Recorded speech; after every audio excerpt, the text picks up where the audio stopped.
নমস্কার। এতক্ষণে পশ্চিমবাংলার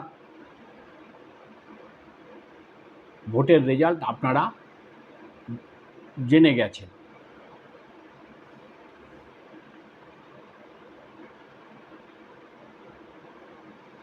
এই ফাঁকে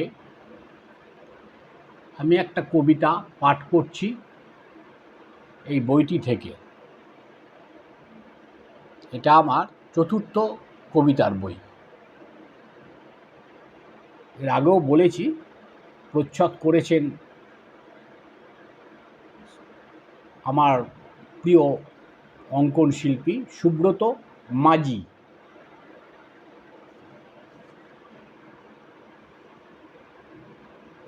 কবিতাটির নাম এক আশ্চর্য স্বপ্নের গল্প।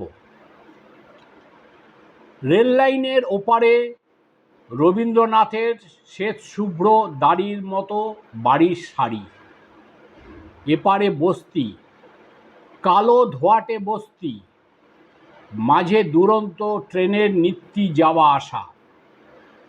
মাঝে মাঝে খবর হয় কাটা পড়ে যুবক যুবতী কিংবা বৃদ্ধ বৃদ্ধা।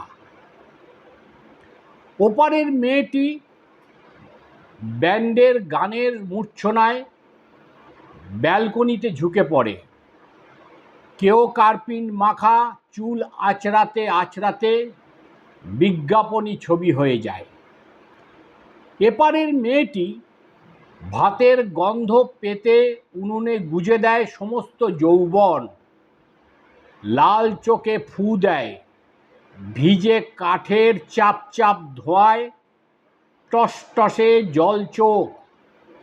আচমকা ভেঙে পড়ে গতকালের মেলায় কেনা দু একটা শখের চুড়ি। ওপারের মেয়েটি মোচ্ছব সেরে এসে সানন্দার পাতা উল্টাতে উল্টাতে ঘুমিয়ে পড়ে অঢেল ঘুমে।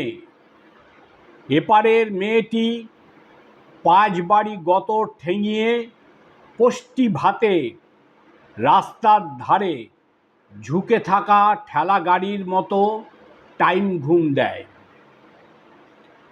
ক্রমে ক্রমে জটলা হয়, ভিড় বাড়ে। পূর্তমন্ত্রীর চুরুটের মতো পাইপ বেয়ে আসা ফোঁটা ফোঁটা জলে কলসি বালতির ঠোকাঠুকি, তা থেকে ঝগড়া হাতাহাতি। তখন বেজে যাওয়া 12টার সূর্যের চেহারা নিয়ে টকবকিয়ে ফোটে এই বস্তি।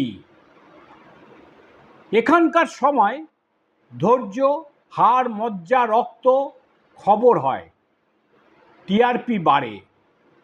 সেই খবরের ঠোঁয়ায় ঝালমুড়ি বা চানাচুর খেতে খেতে পার্কে বসা কোনো এক প্রেমিক প্রেমিকার গালে ঝাল লঙ্কার মতো তীব্র আবেগে ভালোবাসা বিনিময় করে।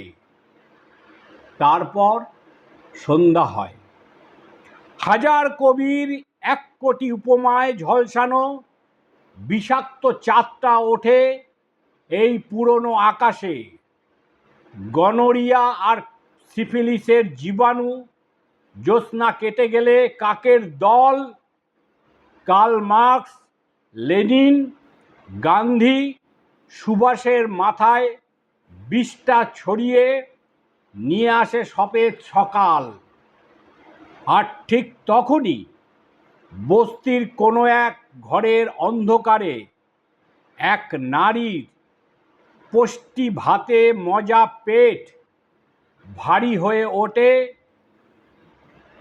বীজ নড়ে, ডাক দিতে চায়। নারী হাসে, নারী কাঁদে, কাঁদতে কাঁদতে কিংবা হাসতে হাসতে নারী স্বপ্ন দেখে এক আশ্চর্য স্বপ্ন। নমস্কার, ভালো থাকবেন।